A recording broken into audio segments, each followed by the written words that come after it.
Hello friends, स्वागत है आपके अपने यूट्यूब चैनल हमारी एकेडमी पे and my name is Abhay Singh Rawat.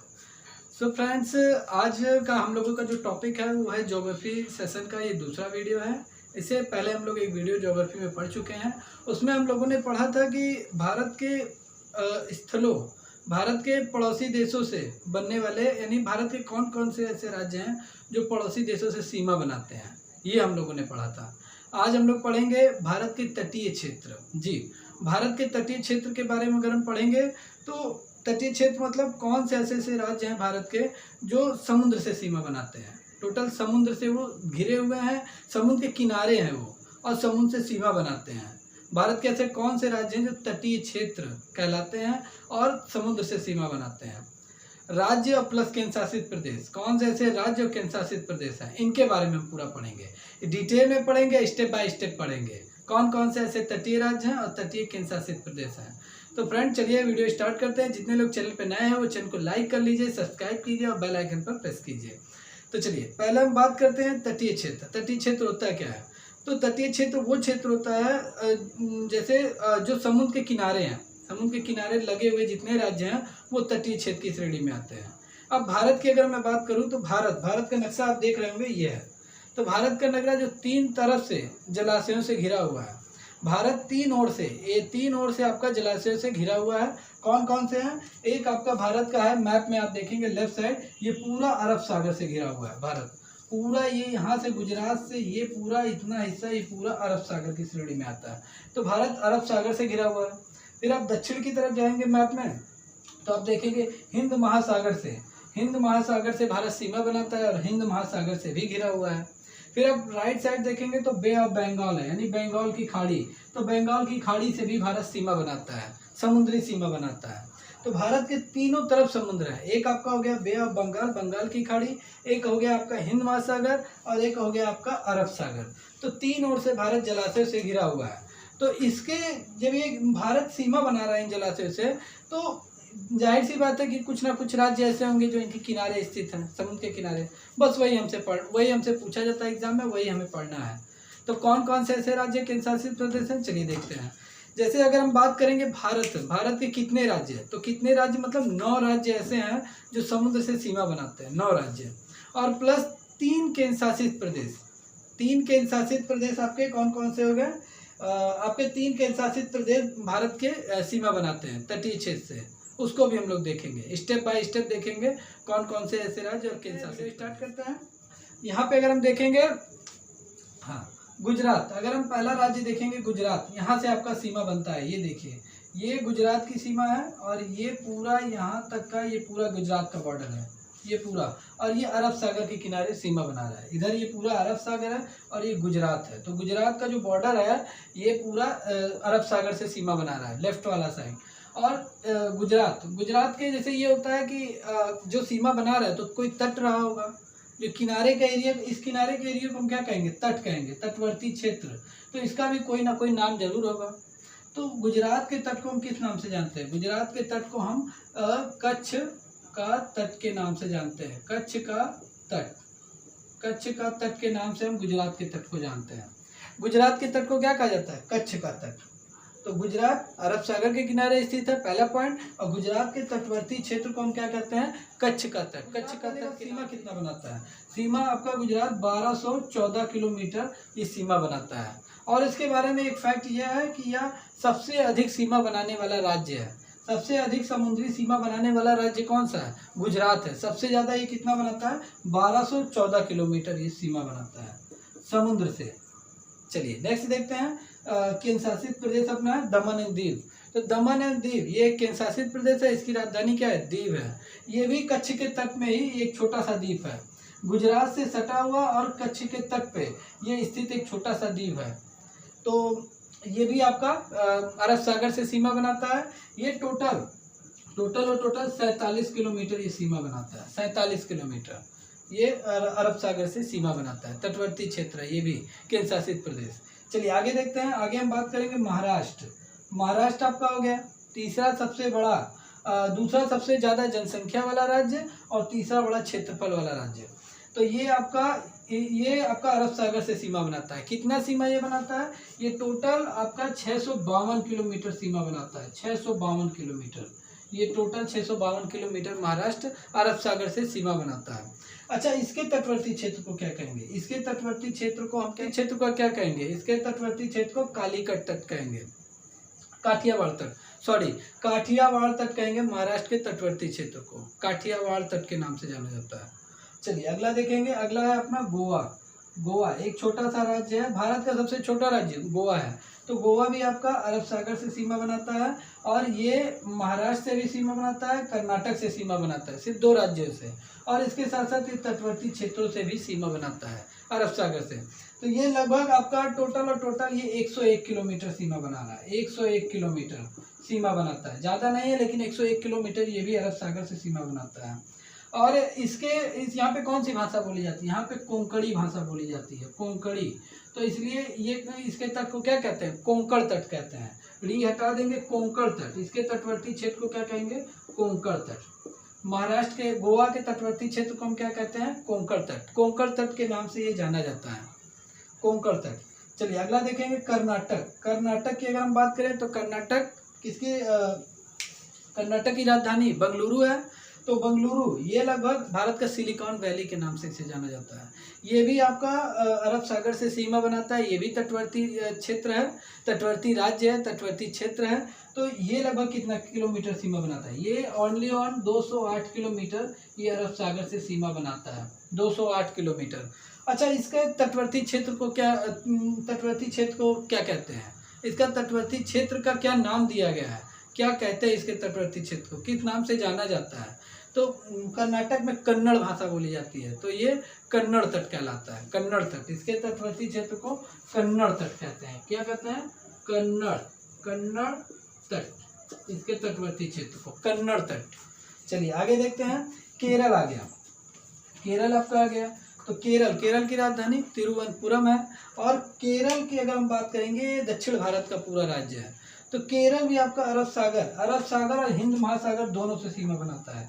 इतना अरब सागर से, इतना हिंद महासागर से। लेकिन इसके तटवर्ती क्षेत्र को क्या कहते हैं? इसके तटवर्ती क्षेत्र को ये होगा आपका मलबार तट। यहाँ तक का एरिया जो है ये मलबार तट के नाम से जाना जाता है। मलबार तट इसका नाम दिया गया है। कौन सा तट? मलबार तट। केरल मलबार तट। चलिए आगे देखते हैं। तमिलनाडु की हम बात करेंगे तो ये आपका हिंद महासागर से सीमा बनाता है, ओनली ऑन हिंद महासागर, और बंगाल की खाड़ी थोड़ा बहुत इधर आ जाएगा। तो ये तमिलनाडु की राजधानी चेन्नई है। तमिलनाडु भी सीमा बनाता है हिंद महासागर प्लस बे ऑफ बंगाल से। तो इसके तटवर्ती क्षेत्र को क्या कहेंगे? इसके तटवर्ती क्षेत्र को कोरोमंडल तट के नाम से जाना जाता है। कोरोमंडल तट के नाम से इसके तटवर्ती क्षेत्र को जाना जाता है, कोरोमंडल तट। ये हो गया। चलिए नेक्स्ट देखते हैं पुडुचेरी एक केंद्र शासित प्रदेश है। ये बे ऑफ बंगाल से सीमा बनाता है, बे ऑफ बंगाल से। बहुत बड़ा समुद्र है बे ऑफ बंगाल, इससे सीमा बनाता है पुडुचेरी। ये कितना किलोमीटर सीमा बनाता है? ये सिर्फ और सिर्फ 57 किलोमीटर सीमा बनाता है, 57 किलोमीटर। और इसके तटवर्ती क्षेत्र ये भी एक कोरोमंडल तट के अंतर्गत आता है। पुडुचेरी भी कोरोमंडल तट के अंतर्गत आता है। तो ये 57 किलोमीटर सीमा बनाता है। चलिए नेक्स्ट देखते हैं। नेक्स्ट अपना है आंध्र प्रदेश। ये आपका है आंध्र प्रदेश, यहाँ से सीमा बनाता है। ये पूरा एरिया आंध्र प्रदेश का है। पहले आंध्र प्रदेश पूरा बड़ा हुआ करता था ये पूरा, लेकिन अब तेलंगाना अलग हो गया है। लगभग 2014 में आंध्र प्रदेश और तेलंगाना दोनों डिवाइड हो गया है। तो आंध्र प्रदेश आपका समुद्र से सीमा बनाता है, तेलंगाना नहीं। तो आंध्र प्रदेश कितना किलोमीटर सीमा बनाता है? तो ये आंध्र प्रदेश आपका 973 किलोमीटर सीमा बनाता है, 973 किलोमीटर। और तमिलनाडु का 906 किलोमीटर सीमा बनाता है। 906 तमिलनाडु और 973 आपका आंध्र प्रदेश सीमा बनाता है। दूसरा सबसे बड़ा राज्य है जो समुद्र से सीमा बनाता है, समुद्र से सटा हुआ है, दूसरा सबसे बड़ा राज्य। आंध्र प्रदेश के तट को किस नाम से जाना जाता है? किस नाम से, इसका क्या नाम दिया गया इसके तट को, और किस नाम से ये जाना जाता है? तो आंध्र प्रदेश का जो है बहुत ही सटीक आंसर है सरकार तट। इसके तटों को सरकार तट के नाम से जाना जाता है, सरकार तट। और ये कितना किलोमीटर सीमा बनाता है? ये 973 किलोमीटर सीमा बनाता है समुद्र से। और किस समुद्र से? बे ऑफ बंगाल से सीमा बनाता है। चलिए नेक्स्ट देखते हैं। नेक्स्ट अपना है उड़ीसा। उड़ीसा देखिए ये बॉर्डर है, पूरा उड़ीसा का बॉर्डर है। उड़ीसा की राजधानी क्या है? भुवनेश्वर है। उड़ीसा की राजधानी भुवनेश्वर। यह भारत के दक्षिणी पूर्वी राज्य है ये। तो दक्षिणी पूर्वी राज्य है, तो ये लगभग कितना किलोमीटर सीमा बनाता है? ये आपका 576 किलोमीटर, ये भी 500 नहीं 476 किलोमीटर ये सीमा बनाता है।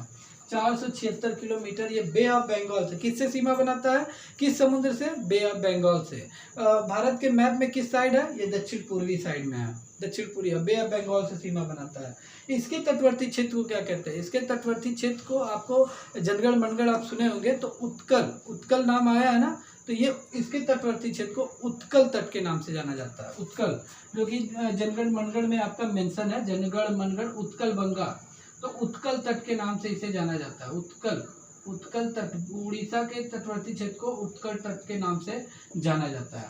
और ये 476 किलोमीटर सीमा बनाता है बे ऑफ बंगाल से। उड़ीसा ये भी एक तटवर्ती राज्य है। चलिए अगला देखेंगे। अगला है अपना पश्चिम बंगाल। तो पश्चिम बंगाल की अगर बात करेंगे, जो इसकी राजधानी क्या है? पश्चिम बंगाल की राजधानी कोलकाता है। यहाँ की मुख्यमंत्री कौन है? ममता बनर्जी है।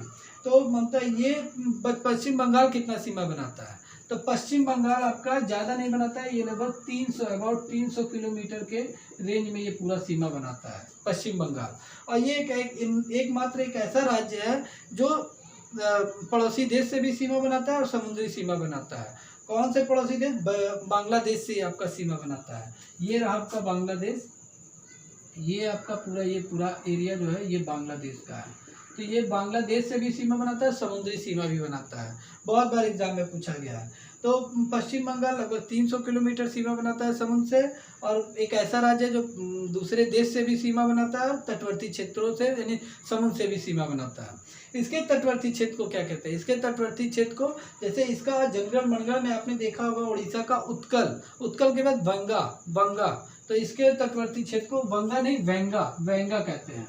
वेंगा, मैं यहाँ मेंशन कर दे रहा हूँ इसका, वेंगा तट के नाम से जाना जाता है। वेंगा तट, पश्चिम बंगाल के समुद्री तट को वेंगा तट के नाम से जाना जाता है। इसके तट को क्या कहते हैं? वेंगा तट।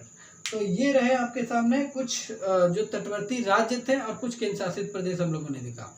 अभी 2 केंद्र शासित प्रदेश आपके छुटे हुए हैं। कौन कौन से केंद्र शासित प्रदेश? एक आपका हो गया अंडमान निकोबार द्वीप समूह और एक हो गया आपका लक्षद्वीप। तो इन दोनों के बारे में बात करेंगे। तो पहले अंडमान निकोबार के अगर हम बारे में बात करेंगे, लगभग यहाँ पे आपका काला पानी की सजा दिया जाता था। बहुत बड़ा सेल्युलर जेल था। ये पूरा बे ऑफ बंगाल के बीच में पड़ता है। अच्छा, इसे द्वीप क्यों कहते हैं? द्वीप इसलिए कहते हैं जैसे एक समुद्र के बीचों बीच में अगर कोई भूमि निकल जा रही है, समुद्र के बीचों बीच में अचानक भूकंप या हलचल के दौरान कोई भी भूमि का टुकड़ा निकल जाता है, तो वहाँ पे मनुष्य लोग रहने लगते हैं, यानी वहाँ पे निवास होने लगता है। तो उसे क्या कहते हैं? द्वीप कहते हैं। वहाँ पर भी प्राकृतिक पर्यावरण भी पाया जाएगा, जल तो रहेगा ही, जल के चारों तरफ से घिरा हुआ रहता है। द्वीप मतलब जो जल के चारों तरफ से पूरा घिरा हुआ हो, समुद्र के बीचों बीच का हिस्सा। तो अंडमान निकोबार द्वीप समूह ये सबसे लंबी सीमा बनाता है केंद्र शासित प्रदेश। राज्यों में आपका कौन है? गुजरात है। और केंद्र शासित प्रदेश में आपका अंडमान निकोबार द्वीप समूह है। ये लगभग 1916 किलोमीटर सीमा बनाता है। 1916 किलोमीटर सबसे अधिक सीमा बनाने वाला केंद्र शासित प्रदेश। अगर राज्यों और केंद्र शासित प्रदेश में कंपेयर करें तो सबसे ज़्यादा सीमा बनाने वाला अंडमान निकोबार द्वीप समूह। किस समुद्र से सीमा बनाता है? बंगाल की खाड़ी से ये सीमा बनाता है। चलिए अगला बात करेंगे लक्षद्वीप। लक्षद्वीप आपका इंडिया के मैप में लेफ्ट साइड में है। तो लक्षद्वीप ये भी एक द्वीप है। लक्षद्वीप भी एक द्वीप है। ये देखिए यहाँ पे आपका इंडिया ये पूरा बॉर्डर है, यहाँ पे आपका लक्षद्वीप है। तो लक्षद्वीप की राजधानी क्या है? कवरत्ती है। तो लक्षद्वीप कितना सीमा बनाता है? लक्षद्वीप आपका टोटल ये आपका 400 किलोमीटर के रेंज में ये भी सीमा बनाता है। लक्षद्वीप भी सीमा बनाता है और एक अहम सीमा बनाता है। क्यों? क्योंकि यहाँ पे आपका ये लक्षद्वीप है, फिर इसके नीचे आप आएंगे तो यहाँ पे मालदीव, मलेशिया ये सब पड़ेंगे। तो इंडिया का जो ज़्यादा व्यापार होता है लक्षद्वीप से भी होता है। तो लक्षद्वीप ये आपका हो गया कितना? लगभग 400 किलोमीटर सीमा बनाता है और काफ़ी है, क्योंकि आपके 4 केंद्र शासित प्रदेश हो गया, दमन एंड दीव, लक्षद्वीप पुडुचेरी, अंडमान निकोबार द्वीप समूह। और 9 राज्य आपके कौन कौन से हैं, एक बार मैं स्टेप से जुड़वाता हूँ आपको, step by step. Left side से हम चलेंगे, यहाँ से इंडिया के मैप में गुजरात हो गया, फिर उसके बाद गोवा हो गया, कर्नाटक हो गया, केरल हो गया, तमिलनाडु हो गया, आंध्र प्रदेश हो गया, उड़ीसा हो गया, फिर पश्चिम बंगाल हो गया, उड़ीसा एंड पश्चिम बंगाल। तो ये आपके रहे केंद्र शासित प्रदेश, जो राज्य हो गए, ये आपके सामने राज्य हैं जो आपके समुद्र से सीमा बनाते हैं, तटीय क्षेत्र हैं। और केंद्र शासित प्रदेश अंडमान निकोबार द्वीप समूह, लक्षद्वीप, पुडुचेरी और दमन एंड दीव, ये आपके तटवर्ती ये केंद्र शासित प्रदेश है जो समुद्र से सीमा बनाते हैं। तो लगभग आपको समझ में आ गया होगा कि कौन कौन से राज्य, कौन कौन से केंद्र शासित प्रदेश समुद्र से सीमा बनाते हैं, उनके तटवर्ती क्षेत्रों को किस नाम से जाना जाता है, और वे कितने किलोमीटर सीमा बनाते हैं समुद्र से। तो लगभग ये पूरा मास्टर वीडियो है आज का। लगभग मेंशन तो आपको हो गया होगा। तो friends, it is a very most important for your upcoming exam.